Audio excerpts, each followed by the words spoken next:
স্বামী বিবেকানন্দের বাণী ও রচনা, তৃতীয় খণ্ড, অধ্যায় যুক্তি ও ধর্ম, অবশিষ্ট অংশ।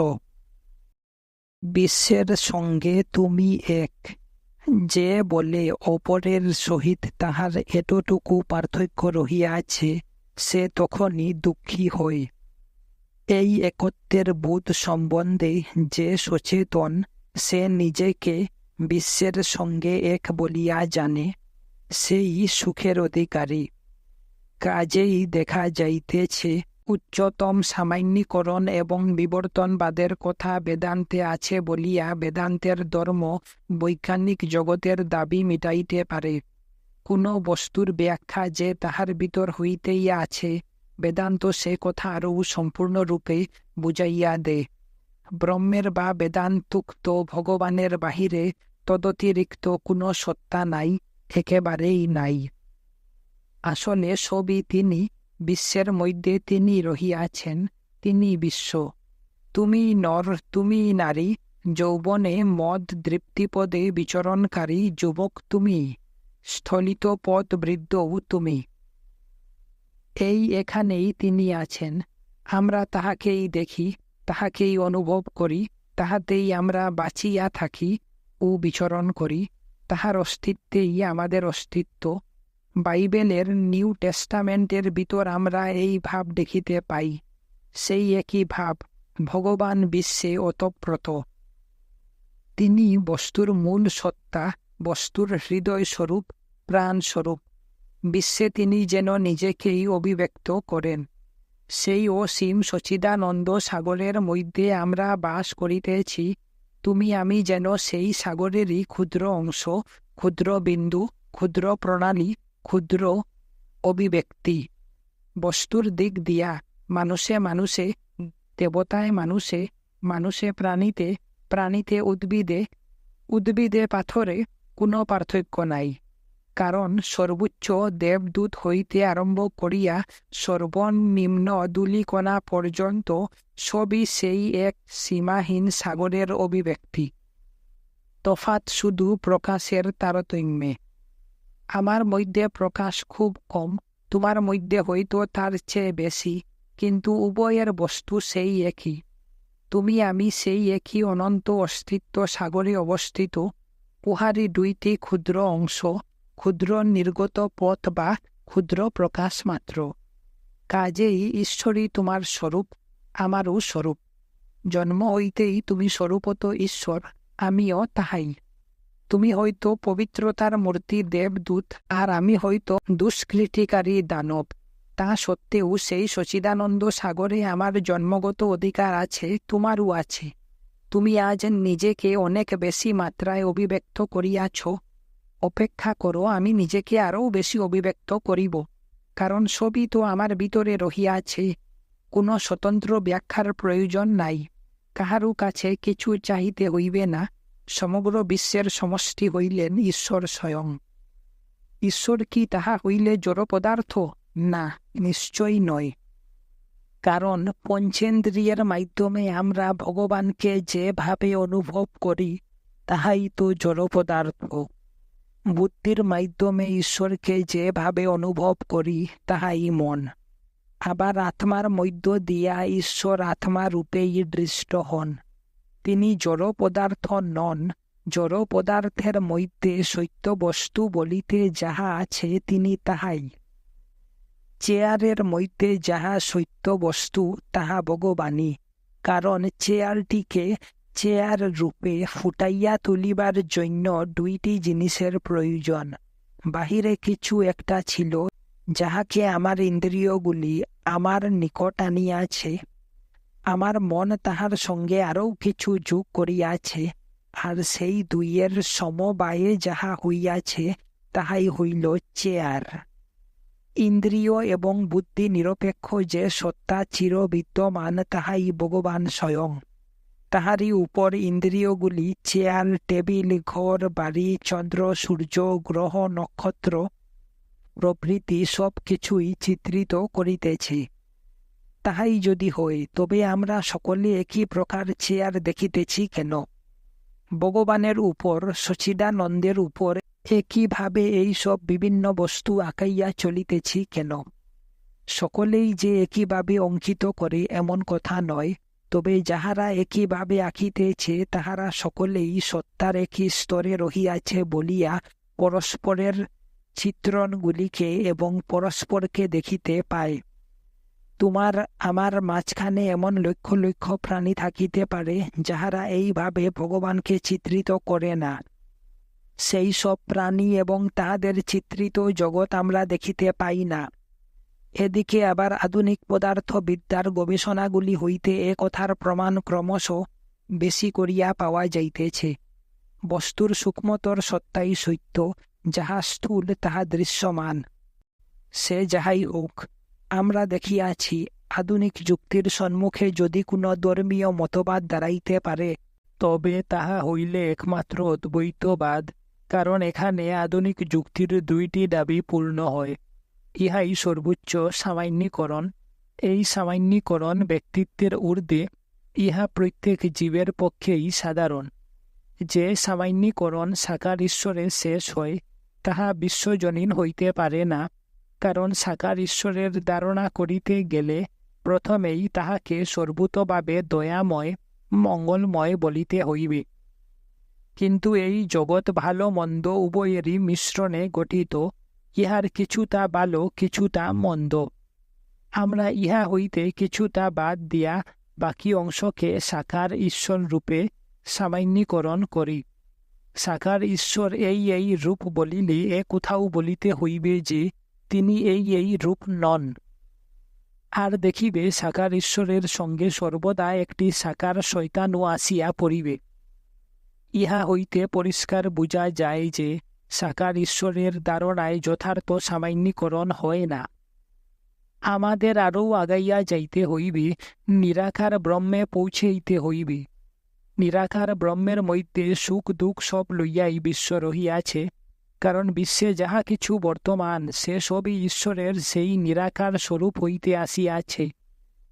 অমঙ্গল প্রভৃতি সব কিছুই যাহার উপর আরোপ করিতেছি, তিনি আবার কি ধরনের ঈশ্বর?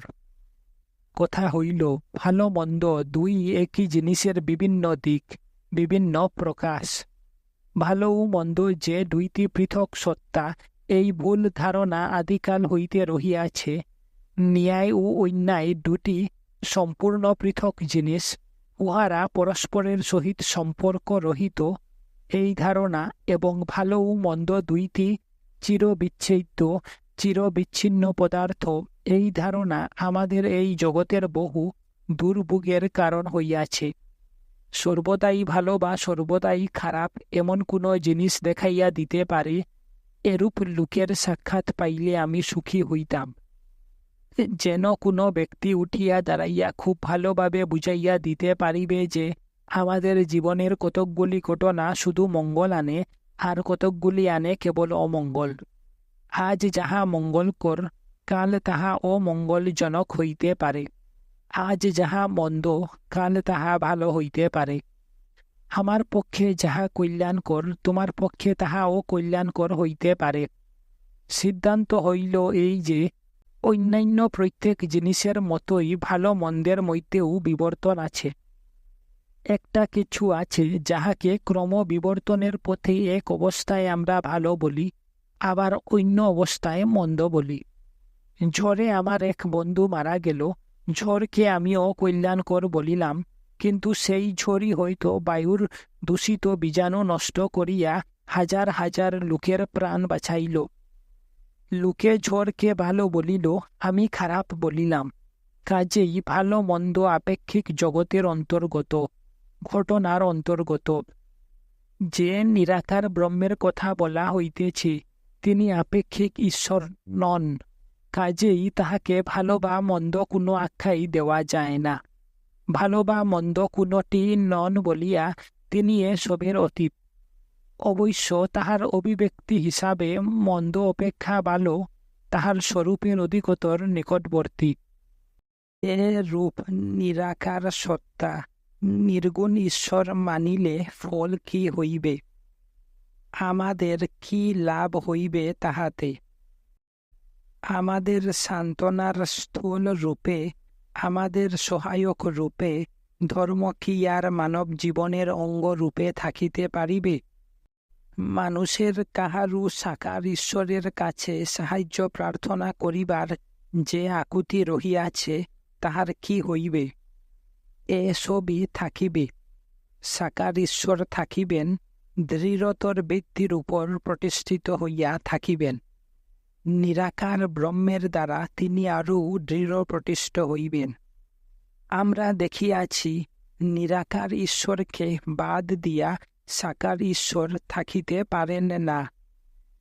আমরা যদি বলিতে চাই যে সৃষ্টি হইতে সম্পূর্ণ স্বতন্ত্র একজন ঈশ্বর আছেন, যিনি ইচ্ছা মাত্র শূন্য হইতে এই বিশ্ব সৃষ্টি করিয়াছেন, তাহা হইলে সে কথা প্রমাণ করিতে পারা যায় না। ইহা অচল। কিন্তু নিরাকারের ভাব ধারণা করিতে পারিলে সেখানে সাকারের ভাবও থাকিতে পারে।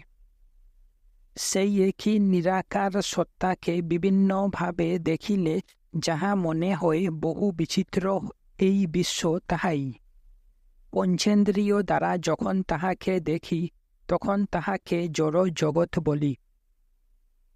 এমন কোন প্রাণী যদি থাকিত যাহার ইন্দ্রিয় 5টিরও বেশি, তবে এই জগৎকেই সে অন্য রূপে দেখিত। আমাদের মধ্যে কাহারও যদি এমন একটি ইন্দ্রিয় হয় যাহা দ্বারা সে বিদ্যুৎ শক্তি প্রত্যক্ষ করিতে পারে, তবে এই বিশ্বকেই সে আবার অন্য রূপে দেখিবে। সেই একই অদ্বয় ব্রহ্মের বহু রূপ, তাহাকে বিভিন্নভাবে দেখার ফলেই বিভিন্ন জগতের ধারণাগুলি উদ্ভূত হয়। মনুষ্য বুদ্ধিতে সেই নিরাকার সত্তা সম্বন্ধে সর্বোচ্চ যে ধারণা আসা সম্ভব, তাহাই হইল সাকার ঈশ্বর। কাজেই এই চেয়ারটি, এই জগৎ যতখানি সত্য, সাকার ঈশ্বরও ততখানি সত্য, কিন্তু তাহার বেশি নয়। ইহা চরম সত্য নয়। নিরাকার ব্রহ্মই সাকার ঈশ্বর, এই জন্য সাকার ঈশ্বর সত্য। যেমন মানুষ হিসাবে আমি একসঙ্গে সত্য এবং অসত্য দুই। তুমি আমাকে যেভাবে দেখিতেছ আমি যে তাহাই, এ কথা সত্য নয়। এ কথা তুমি নিজেই যাচাই করিয়া দেখিয়া লইতে পারো। তুমি আমাকে যাহা বলিয়া মনে করো, আমি তাহা নই। বিচার করিয়া দেখিলে এ বিষয়ে তুমি তৃপ্ত হইতে পারিবে, কারণ আলো, বিভিন্ন স্পন্দন, বায়ুমণ্ডলের অবস্থা, আমার ভিতরে যাবতীয় গতি, এই সবগুলির একত্র মিলনের ফলে আমাকে যেরূপ দেখা যাইতেছে, তুমি আমাকে সেই রূপই দেখিতেছ। এই অবস্থাগুলির ভিতর যে কোনো একটির পরিবর্তন ঘটিলেই আমি আবার অন্য রূপে দেখাইব। আলোকের বিভিন্ন অবস্থায় একই মানুষের আলোকচিত্র লইয়া তুমি এ কথার যথার্থ নিরূপণ করিতে পারো। কাজেই তোমার ইন্দ্রিয়ের মাধ্যমে আমাকে যেমন দেখাইতেছে, আমি বলিতে তাহাই বুঝাইতেছে। এসব সত্ত্বেও আমার মধ্যে এমন একটা কিছু আছে যাহার পরিবর্তন নাই, যাহাকে অবলম্বন করিয়া আমার অস্তিত্বের বিভিন্ন অবস্থাগুলি প্রকাশ পাইতেছে। সেইটি নৈর্ব্যক্তিক আমি। তাহাকে অবলম্বন করিয়াই হাজার হাজার বিভিন্ন ব্যক্তিত্ব সম্পন্ন আমি ফুটিয়া উঠিতেছে। আমি শিশু ছিলাম, আমি যুবা হইয়াছিলাম, আমি আরও বয়স্ক হইয়া চলিয়াছি। আমার জীবনের প্রতিটি দিনেই আমার দেহের ও চিন্তার পরিবর্তন ঘটিতেছে। এসব পরিবর্তন সত্ত্বেও সেগুলির সমষ্টির পরিমাণ কিন্তু চিরস্থির। সেইটি নৈবর্তিক আমি,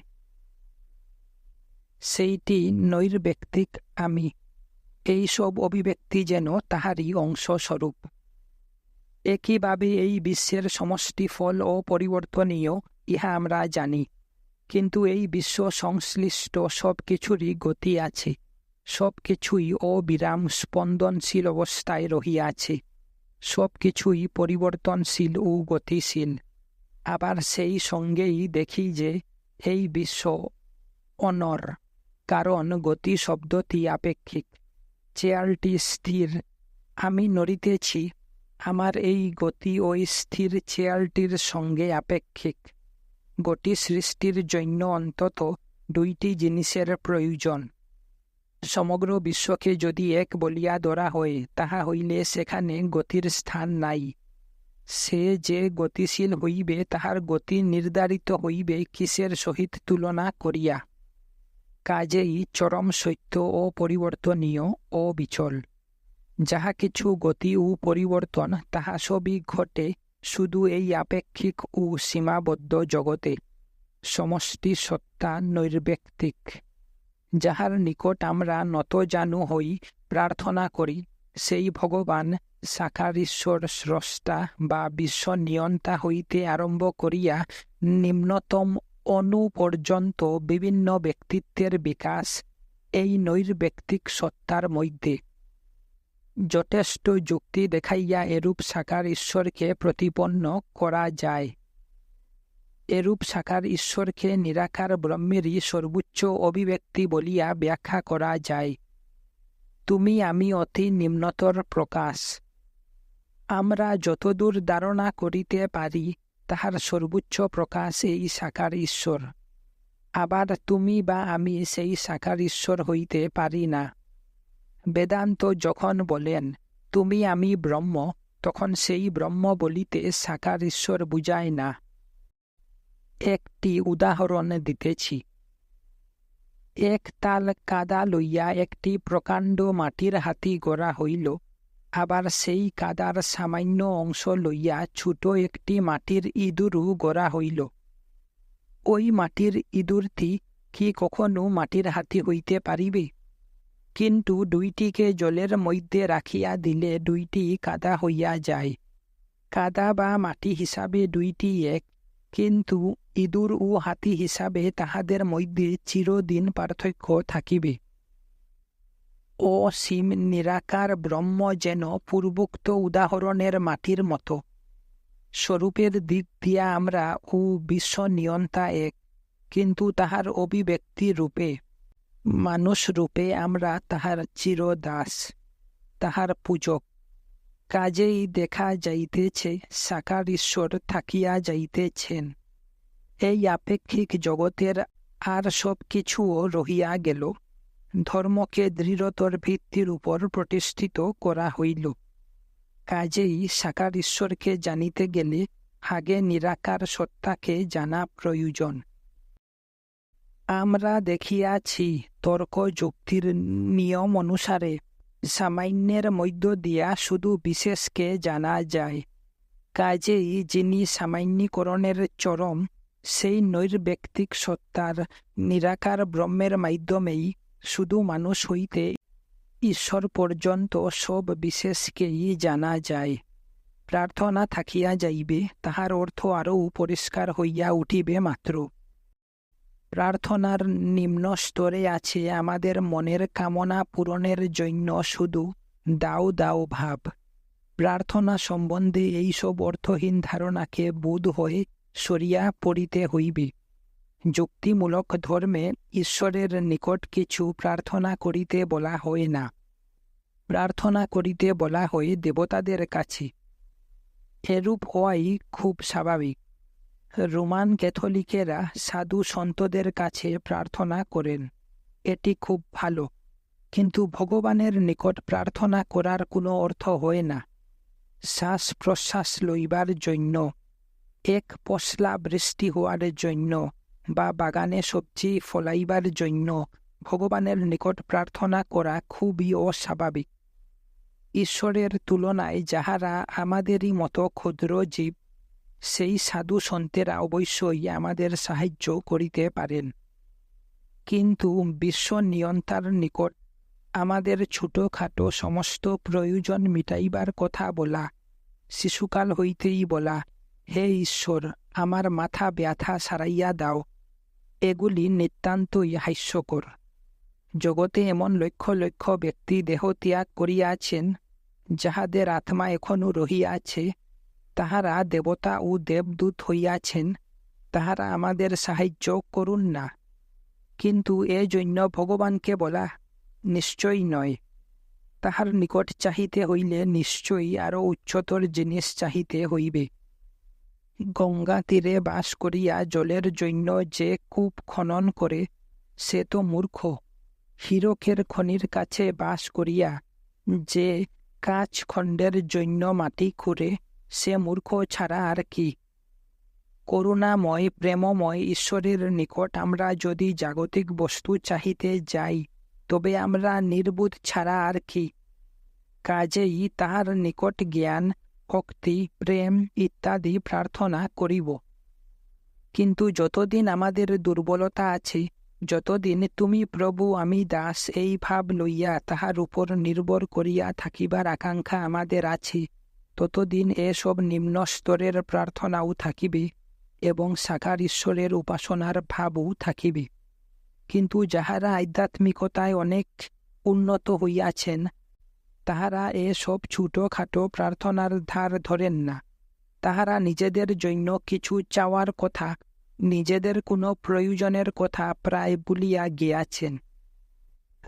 আমি নই সখা, তুমি, তাহাদের মধ্যে এই ভাবেরই প্রাধান্য। ইহারাই নিরাকার উপাসনার যোগ্য ব্যক্তি। নিরাকার ঈশ্বর উপাসনার অর্থ কি? তাহার অর্থ এরূপ দাসভাব নয়, হে প্রভু আমি অতি ও কিঞ্চন, আমায় কৃপা করো। ইংরেজি ভাষায় অনুদিত সেই প্রাচীন ফরাসি কবিতাটি তো আপনারা জানেন। আমি আমার প্রিয়তমকে দেখিতে আসিয়াছিলাম, আসিয়া দেখি দুয়ার রুদ্ধ। দুয়ারে করাঘাত করিতেই ভিতর হইতে কেহ বলিল, তুমি কে? বলিলাম, আমি অমুক। দুয়ার খুলিল না। দ্বিতীয়বার আসিয়া করাঘাত করিলাম, একই প্রশ্ন হইল, একই উত্তর দিলাম। সে বারু দুয়ার খুলিল না। তৃতীয়বার আসিলাম, একই প্রশ্ন হইল। আমি বলিলাম, প্রিয়তম আমি তুমি। তখন দুয়ার খুলিয়া গেল। সত্যের মাধ্যমে নিরাকার ব্রহ্মের উপাসনা করিতে হয়। সত্য কি? আমি তিনি, আমি তুমি নয়। এ কথা বলিলে অসত্য বলা হয়। তোমা হইতে আমি পৃথক, এ কথার মতো মিথ্যা, ভয়ঙ্কর মিথ্যা আর নাই। ইহ বিশ্বের সঙ্গে আমি এক, জন্ম হইতেই এক। বিশ্বের সঙ্গে আমি যে এক, তাহা আমার ইন্দ্রিয়ের কাছে স্বতঃসিদ্ধ। আমার চারিদিকে যে বায়ু রহিয়াছে, তাহার সহিত আমি এক, তাপের সঙ্গে এক, আলুর সঙ্গে এক। যাহাকে বিশ্ব বলা হয়, যাহাকে অজ্ঞানবশত বিশ্ব বলিয়া মনে হয়, সেই সর্বব্যাপী বিশ্ব দেবতার সঙ্গে আমি অনন্তকাল এক। কারণ হৃদয়ে যিনি চিরন্তন কর্তা, প্রত্যেকের হৃদয় অভ্যন্তরে যিনি বলেন আমি আছি, যিনি মৃত্যুহীন, চির জাগ্রত, অমর, যাহার মহিমার নাশ নাই, যাহার শক্তি চির অব্যর্থ, তিনি এই বিশ্ব দেবতা, অপর কেহই নয়। তাহার সহিত আমি এক। ইহাই নিরাকার উপাসনার সার। এই উপাসনার কি ফল হয়? ইহাতে মানুষের গোটা জীবনটাই পরিবর্তিত হইয়া যাইবে। আমাদের জীবনে যে শক্তির একান্ত প্রয়োজন, ইহাই সেই শক্তি। কারণ যাহাকে আমরা পাপ বলি, দুঃখ বলি, তাহার একটি মাত্র কারণ আছে। আমাদের দুর্বলতাই সেই কারণ। দুর্বলতার সঙ্গে অজ্ঞান আসে, অজ্ঞানের সঙ্গে আসে দুঃখ। নিরাকারের উপাসনা আমাদিগকে শক্তিমান করিয়া তুলিবে। আমরা তখন দুঃখকে, হীনতার উগ্রতাকে হাসিয়া উড়াইয়া দিব। হিংস্র ব্যাঘ্র তখন তাহার ব্যাঘ্র স্বরূপের পিছনে আমার নিজেরই আত্মাকে উদ্ঘাটিত করিয়া দেখাইবে। নিরাকার উপাসনার ফল এই হইবে, ভগবানের সহিত যাহার আত্মা এক হইয়া গিয়াছে, তিনিই শক্তিমান, তাছাড়া আর কেহই শক্তিমান নয়। নাজারেথের যিশুর যে শক্তির কথা তোমাদের বাইবেলে আছে, যে প্রচণ্ড শক্তি বলে বিশ্বাসঘাতককে তিনি উপেক্ষা করিয়াছেন, তাহাকে যাহারা হত্যা করিতে চাহিয়াছিল তাহাদেরও তিনি আশীর্বাদ করিয়াছেন। সেই শক্তি কোথা হইতে আসিল? তোমাদের কি মনে হয়? এই শক্তি উদ্ভূত হইয়াছিল এই বোধ হইতে, আমি ও আমার পিতা এক। এই শক্তির কারণ এই প্রার্থনা, পিতা আমি যেমন তোমার সঙ্গে এক, সেইরূপ ইহাদের সকলকেই আমার সহিত এক করিয়া দাও। ইহাই নিরাকার ব্রহ্মের উপাসনা। বিশ্বের সহিত এক হইয়া যাও, তাহার সহিত এক হইয়া যাও। আর এই নিরাকার ব্রহ্মের কোনো বাহ্য প্রকাশের, কোনো প্রমাণের প্রয়োজন হয় না। ইন্দ্রিয় অপেক্ষা, নিজ নিজ চিন্তা অপেক্ষা তিনি আমাদের আরও নিকটে। তিনি আছেন বলিয়াই তাহার মাধ্যমে আমরা দেখি ও চিন্তা করি। কোনো কিছু দেখিবার পূর্বে তাহাকেই দেখিতে হইবে। এই দেওয়ালটি দেখিতে হইলে পূর্বে তাহাকে দেখি, তারপর দেখি দেওয়ালটিকে। কারণ চিরকাল সব ক্রিয়ারই কর্তা তিনি। কে কাহাকে দেখিতেছে? তিনি আমাদের অন্তরের অন্তরতম প্রদেশে রহিয়াছেন। দেহ ও মনের পরিবর্তন হয়, সুখ দুঃখ ভালো মন্দ আসে আবার চলিয়া যায়। দিন ও বৎসর আবর্তন করিয়া চলিয়াছে। জীবন আসে আবার চলিয়া যায়, কিন্তু তাহার মৃত্যু নাই। আমি আছি, আমি আছি, এই একই সুর চিরন্তন ও অপরিবর্তনীয়। তাহারই মধ্যে, তাহারই মাধ্যমে আমরা সব জানি। তাহারই মধ্যে, তাহারই মাধ্যমে আমরা সব কিছু দেখি। তাহারই মধ্যে, তাহারই মাধ্যমে আমরা সব কিছু অনুভব করি, চিন্তা করি, বাঁচিয়া থাকি। তাহারই মধ্যে ও তাহারই মাধ্যমে আমাদের অস্তিত্ব। আর যে আমিকে ভুল করিয়া আমরা ছোট আমি, সীমায়িত আমি বলিয়া ভাবি, তাহা শুধু আমার আমি নয়, তাহা তোমাদেরও আমি, প্রাণীগণের দেবদূতগণেরও আমি, হীনতম জীবেরও আমি। সেই আমি আছি বোধ ঘাতকের মধ্যেও যেমন, সাধুর মধ্যেও ঠিক তেমনি, ধনীর মধ্যেও যা, দরিদ্রের মধ্যেও তাই। নর ও নারী, মানুষ ও অন্যান্য প্রাণী, সকলের মধ্যে এই বোধ এক। সর্বনিম্ন জীবকুশ হইতে সর্বোচ্চ দেবদূত পর্যন্ত প্রত্যেকের অন্তরেই তিনি বাস করিতেছেন এবং চিরদিন ঘোষণা করিতেছেন, আমি তিনি সুহং সুহং। অন্তরে চিরবিদ্যমান এই বাণী যখন আমাদের বোধগম্য হইবে, উহার শিক্ষা গ্রহণ করিব, তখন দেখিব সমগ্র বিশ্বের রহস্য প্রকট হইয়া পড়িয়াছে। দেখিব প্রকৃতি আমাদের নিকট রহস্যের দুয়ার খুলিয়া দিয়াছে। জানিবার আর কিছুই বাকি থাকিবে না। আমরা দেখিব সমস্ত ধর্ম যে সত্যের সন্ধানে রত, যে সত্যের তুলনায় জড় বিজ্ঞানের সব জ্ঞানই গৌণ মাত্র, আমরা সেই সত্যের সন্ধান পাইয়াছি। ইহাই একমাত্র সত্য জ্ঞান, যাহা আমাদিগকে বিশ্বের এই বিশ্বজনীন ঈশ্বরের সঙ্গে এক করিয়া দেয়।